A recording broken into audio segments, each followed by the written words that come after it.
Hulk, aren't you upset that they won't allow you to have the right to bear arms? How dare they? What's going on, guys?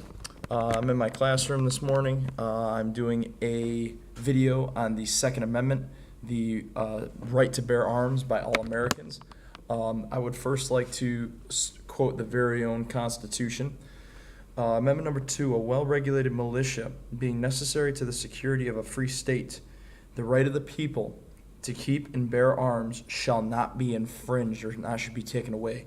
The problem that I have with that, and the problem that a lot of people have with that, is that if you look at the context, first of all, militias were common citizens like men. Women normally didn't get involved in militias. Sometimes they did.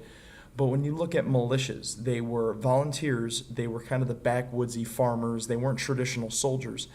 And they, for the security of their state, were allowed to have the right to bear arms.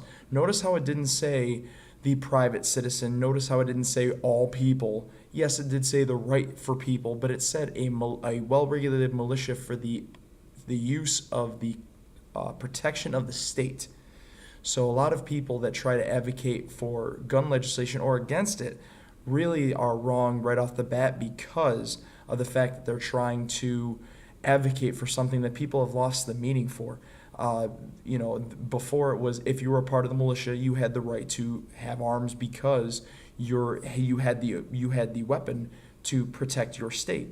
People are using weapons right now and they're not protecting their state, they're protecting themselves. So it goes outside of the context.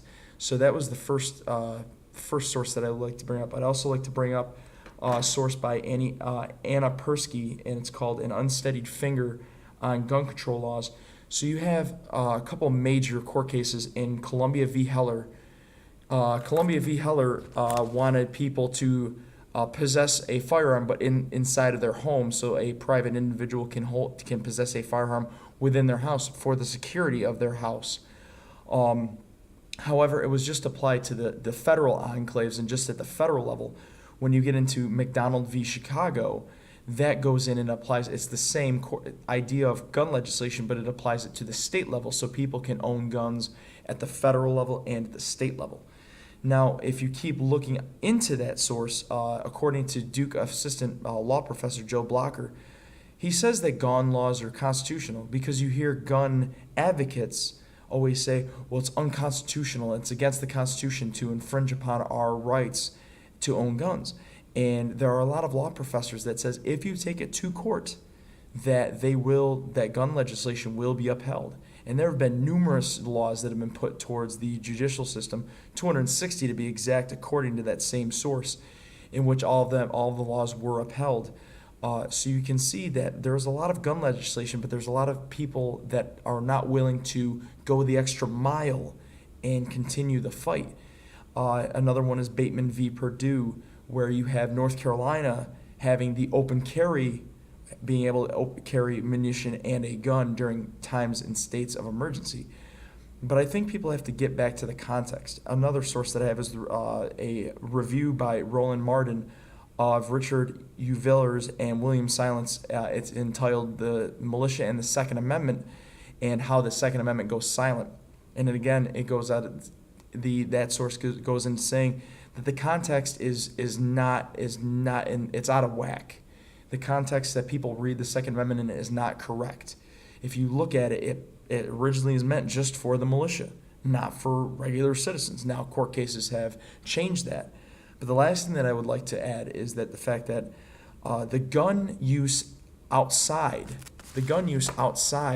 of the Army back in the early 1800s and late 1800s was rare. You didn't have a gun unless you were an avid hunter and people knew about that. Obviously, that was your trade. Or you were a part of the Army. So regular citizens back in the old colonial days and Reconstruction periods did not just have guns like we do nowadays. The guns were meant specifically for the military and for the militia that served in that, or the militia that served for the good of that state. So I think we need to look at that rather than starting to beat our chest and be like, oh, we get to arm and bear guns. No, you need to look at what the context of the Constitution said and follow that law. And right now it says that a well-regulated militia. We don't have militias anymore. So obviously we need to change the Second Amendment and amend the Second Amendment. Hope you guys had fun. I look forward to you. Actually, we don't have any more posts, so I appreciate you guys listening to me all year, and I will see you guys later. Have a great Christmas.